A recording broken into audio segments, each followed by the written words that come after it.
In today's session, we will learn about Java networking.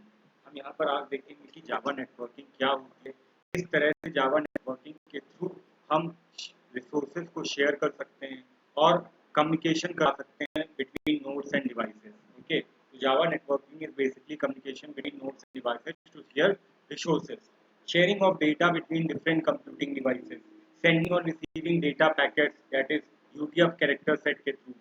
और यहाँ पर कुछ बेसिक कॉन्सेप्ट है नेटवर्किंग के, वो हमें पता होना चाहिए. जैसे आईपी एड्रेस क्या होता है.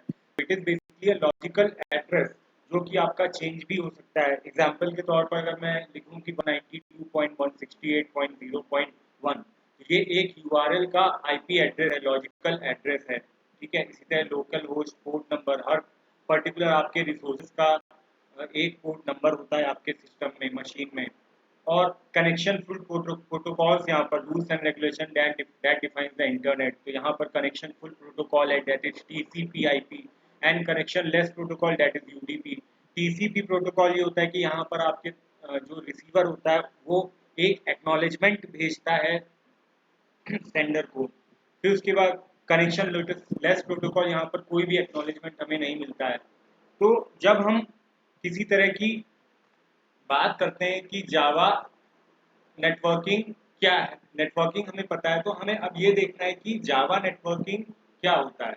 तो अगर हमारे पास एप्लीकेशंस हैं, उन एप्लीकेशंस के बीच में हमें अगर किसी तरह का प्रोग्राम बनाना है और डेटा है या मैसेज है इसको शेयर कराना है, तो हम किस तरह से वो डिफरेंट क्लाइंट और सर्वर एप्लीकेशन बना सकते हैं, वो हम सारी चीज़ें देखेंगे.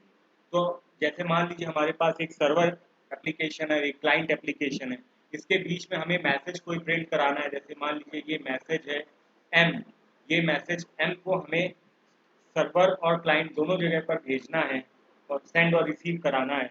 तो पर्टिकुलर हर सर्वर और हर क्लाइंट का अपना अपना एक सॉकेट बनता है, जो कि एक ऑब्जेक्ट होता है जहां से आपका डेटा पास होता है. ओके. तो networking can be achieved in Java using java.net package. ठीक है. और इस नेट पैकेज के अंदर आपकी कई सारी क्लासेस होती हैं, जैसे authenticator, catch request, catch response, content handler, cookie manager, datagram packet and datagram socket. ये आपका कलेक्शन लेस प्रोटोकॉल जहाँ पर यूज होती है वहाँ पर ये क्लासेस यूज होती हैं. Datagram socket, interface address, Java jar URL connection, multicast socket, init socket address, init 4 address, init 6 address, IDN, HTTP URL connection, HTTP cookie, net permission, network interface, password authentication, proxy selector, response cache, secure cache response, server socket and socket. ये जो server socket है और server है, server socket and socket classes हैं, ये आपकी basically client और server की एप्लीकेशंस को मैनेज करने में यूज होती हैं. Socket address, socket IMP, socket permission, socket standard socket options, URI. There are many more classes जो आपकी यहाँ पर नेट पैकेज के अंदर होती हैं, यूज करी जाती हैं. ठीक है. अब डेटाग्राम पैकेट और डेटाग्राम सॉकेट ये आपकी कलेक्शन लेस प्रोटोकॉल में यूज करी जाती हैं. जावा सॉकेट प्रोग्रामिंग.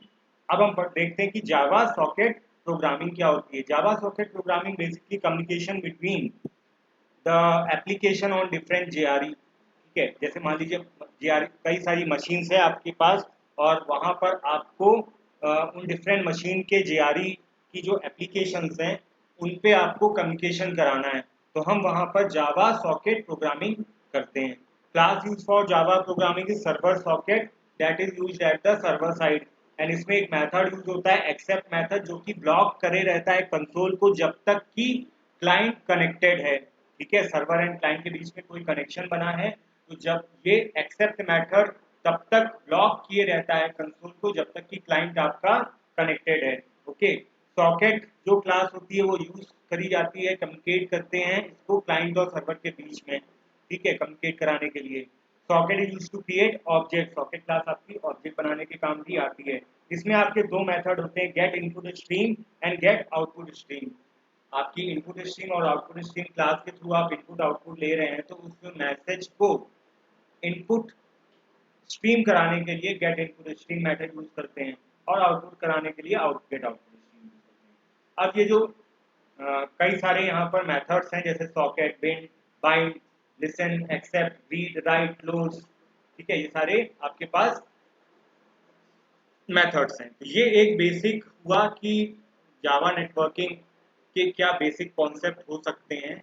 अब हम बेसिकली आते हैं प्रोग्रामिंग पार्ट पे। तो यहाँ पर जब भी हम नेटवर्किंग का कोई प्रोग्राम बनाते हैं तो वहाँ पर हमें एक क्लाइंट साइड एप्लीकेशन बनानी पड़ेगी और एक सर्वर साइड एप्लीकेशन बनानी पड़ेगी।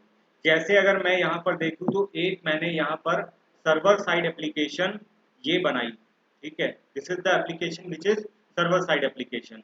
एंड एक एप्लीकेशन यहाँ पर बनेगी जो कि होगी आपकी क्लाइंट साइड एप्लीकेशन, जैसे my client dot Java. Okay, तो ये दोनों एप्लीकेशन हो गई, माई सर्वर और माई क्लाइंट। इन दोनों एप्लीकेशन का जो पूरा प्रोग्रामिंग अप्रोच है वो हम एक बार देख लेते हैं। दोनों सेम है, बस यहाँ पर एक एक सेंडर है और एक रिसीवर है, ठीक है।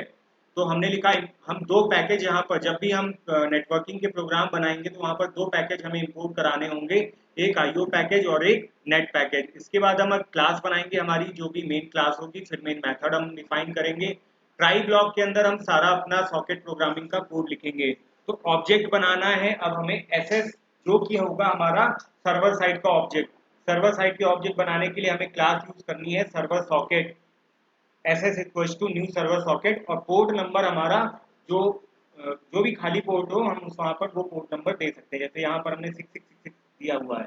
उसके बाद एक ऑब्जेक्ट बनाएंगे सॉकेट का जो कि क्लाइंट साइड का होगा और ये एस नाम से बनाते हैं।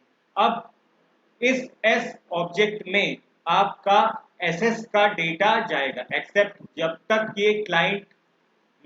तक क्लाइंट आपका क्लोज नहीं करेगा ऑपरेशन तब तक ये एप्लीकेशन आपकी ब्लॉक किए रहेगी कंसोल को, ठीक है। अब एक आपको बनाना है डेटा इनपुट स्ट्रीम का ऑब्जेक्ट जो कि din होगा, और new data input stream s dot gate input stream. जो भी s ऑब्जेक्ट है आपका सॉकेट का, ये आपका क्लाइंट साइड पे है और इससे आपको डेटा लेना है, क्लाइंट से आपको डेटा लेना है क्लाइंट साइड से। तो आपने एक स्ट्रिंग ली str, उसमें आपने टाइप कास्टिंग कराई है din ऑब्जेक्ट को, और ये din ऑब्जेक्ट रीड कर रहा है, रीड यूटीएफ मेथड का यूज करते हुए din ऑब्जेक्ट रीड कर रहा है। तो वहां पर जो भी मैसेज होगा क्लाइंट साइड से वो सर्वर साइड पे अब आपने str में सेव करा लिया।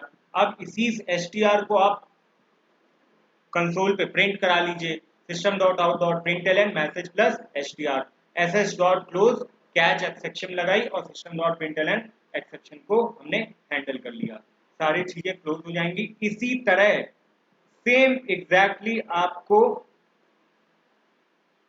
क्लाइंट साइड की एप्लीकेशन बनानी है, वहां भी आपको दो पैकेज इंपोर्ट कराने हैं जो कि है import Java dot IO, Java dot net. फिर आपने माई क्लाइंट बनाई, एक क्लास बनाई माई क्लाइंट नाम से, मेन मेथड बनाया।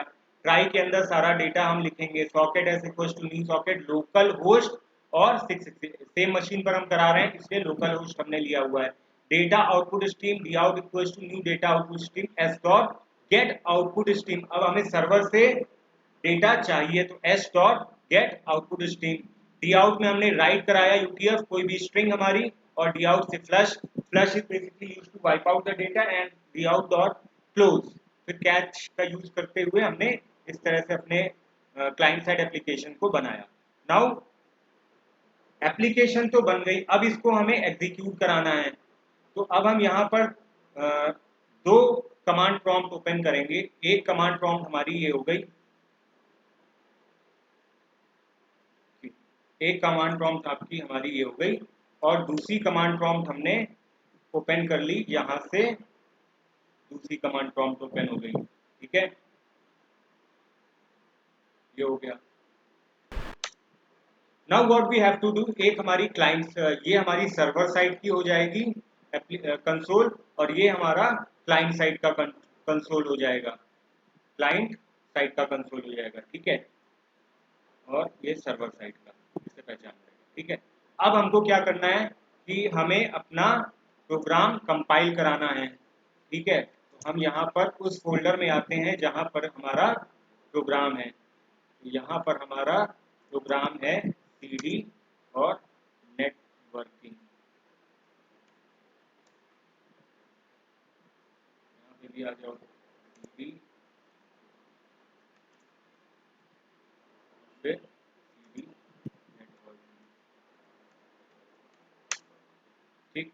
Now we will see our this program in our next session.